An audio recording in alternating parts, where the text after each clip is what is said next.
Assalamualaikum warahmatullahi wabarakatuh. Warahmatullahi wabarakatuh. Jadi teman-teman, perkenalkan nama saya Salam dari kelas C Teknologi Pendidikan di Fakultas Ilmu Pendidikan Universitas Negeri Makassar. Jadi buat teman-teman, pada kesempatan kali ini saya akan menjelaskan lagi materi saya yang berjudul media pembelajaran. Jadi teman-teman perlu pahami bahwa media pembelajaran itu terbagi menjadi 5. Jadi yang pertama itu ada media visual, yang kedua ada media audio, ada media audiovisual, ada media cetak, dan terakhir ada media digital, teman-teman. Jadi pertama saya akan menjelaskan dulu terkait media visual. Jadi media visual itu adalah media yang bisa kita lihat dalam bentuk gambar, teman-teman. Jadi media visual ini berupa gambar, diagram, dan peta. Terdapat beberapa kelebihan dan kekurangan dari media visual ini, teman-teman. Karena itu ada kelebihan. Kelebihan ini, teman-teman, yang pertama mudah dipahami. Jadi media visual ini tidak dalam bentuk teks, tapi mudah dipahami. Dia merangkum atau memudahkan kita untuk memahami materi tersebut tanpa menggunakan teks. Dan yang kedua itu, teman-teman, kelebihannya meningkatkan retensi. Jadi teman-teman, pada kelebihan yang kedua ini memudahkan kita untuk memahami, meningkatkan daya ingat kita terkait materi itu dalam bentuk gambar, teman-teman, visual. Kemudian yang ketiga itu adalah universal, teman-teman, yang dimana pada media visual ini dia tidak menggunakan teks atau bahasa, dia cuma gambar, jadi dia fleksibel kepada siapapun itu, teman-teman. Kemudian terdapat juga kekurangan pada media visual ini. Yang pertama itu kurang interaktif, yang dimana pada media visual kita tidak bisa bertanya ataupun menanggapi, teman-teman. Dan yang kedua itu membutuhkan interpretasi. Jadi pada media visual peserta didik itu kadang menafsirkan atau mensalahartikan gambar itu ketika tidak kita jelaskan apa maksud dari gambar tersebut. Ya, kemudian yang ketiga itu keterbatasan informasi, yang dimana dalam media visual itu tidak semua materi bisa divisualkan atau bisa berbentuk gambar, teman-teman. Mungkin itu kekurangan dan kelebihan pada media visual. Kemudian kita beralih di media audio, di mana media audio ini berupa radio dan rekam suara. Untuk kelebihan media audio ini, teman-teman, yang pertama itu dia fleksibel, yang dimana kita bisa mendengarkan audio atau suara itu ketika kita contoh berkendara atau melakukan kegiatan-kegiatan lainnya, teman-teman. Dan yang kedua itu hemat biaya. Jadi media audio ini tidak perlu menggunakan biaya yang cukup banyak, teman-teman.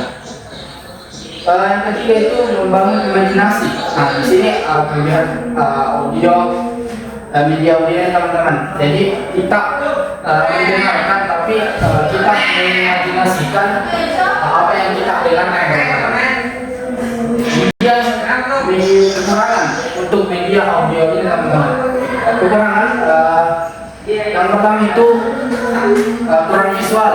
Jadi ketika kita mendengarkan atau menjelaskan, seumpama dosen kita menjelaskan tapi dia tidak menampilkan visual atau gambar, itu juga kurang efektif, teman-teman. Yang kedua, sulit untuk diulang. Jadi pada media audio ini ketika kita mendengarkan, kita tidak bisa mengulang secara otomatis. Kita tidak bisa mengulang poin-poin tertentu atau poin-poin penting dalam otomatis. Kita harus manual mengulangnya. Kemudian yang kedua itu Yang ketiga, kurang interaktif. Jadi pada media audio ini, di mana kita di mana media audio ini hanya satu arah, tidak kita tidak bisa bertanya, menanggapi atau menjawab, teman-teman. Selanjutnya kita beralih ke media audiovisual. Pada media audiovisual ini adalah penggabungan antara media audio dan media visual. Nah, media visual ini berupa video, animasi, dan film, teman-teman. Untuk kelebihan media audiovisual ini, yang pertama itu kombinasi terbaik, namanya dikatakan kombinasi terbaik karena gabungan antara audio dan visual itu dapat mengefisienkan atau dapat membuat peserta ini itu lebih paham tentang materi yang disampaikan. Kemudian yang kedua itu menarik dan efek interaktif, yang dimana jika video menggunakan animasi itu dapat membuat audiens lebih lama, lebih senang untuk melihat video tersebut, teman-teman. Yang ketiga itu demonstrasi praktis, yang dimana dapat menjelaskan eksperimen dengan mudah, teman-teman.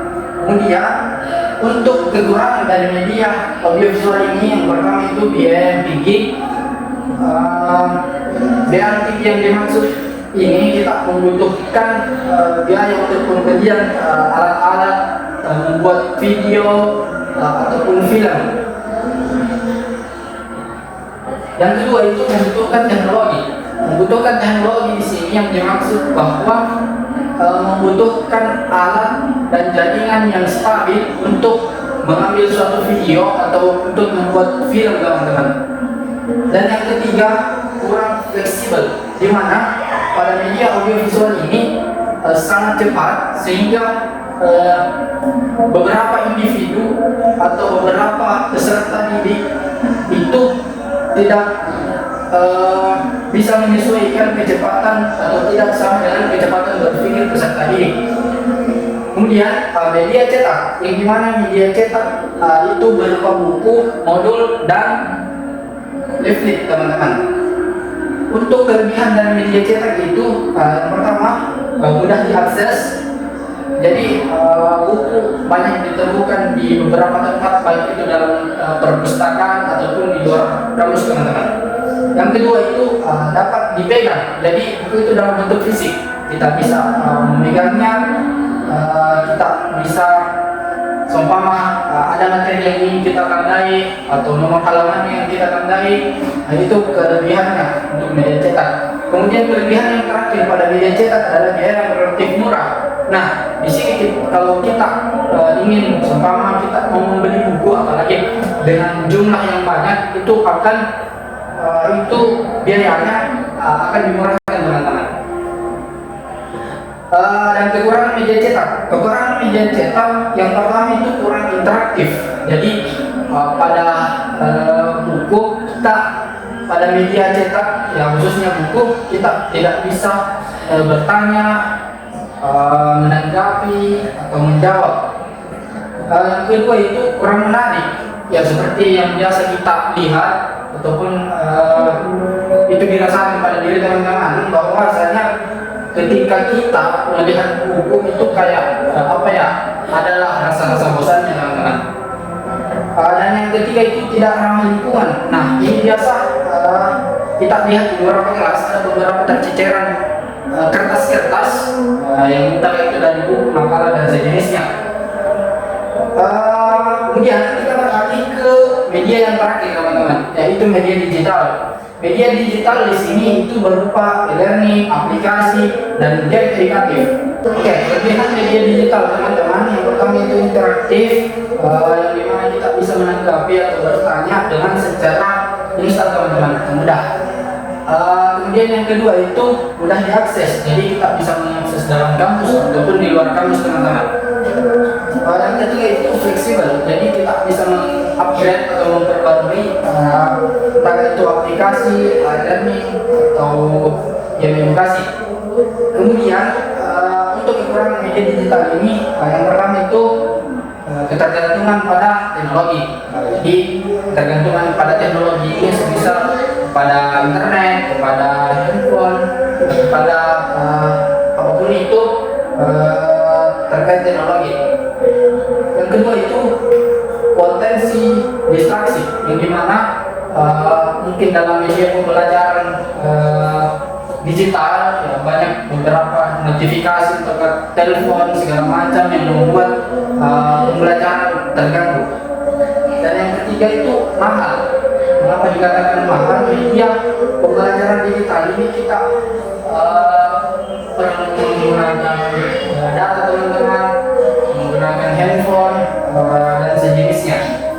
Mungkin sekian presentasi dan mapping saya dengan judul media pembelajaran pada kesempatan kali ini, dan terima kasih telah menonton teman-teman. Dan sekian dari saya. Wassalamualaikum warahmatullahi wabarakatuh.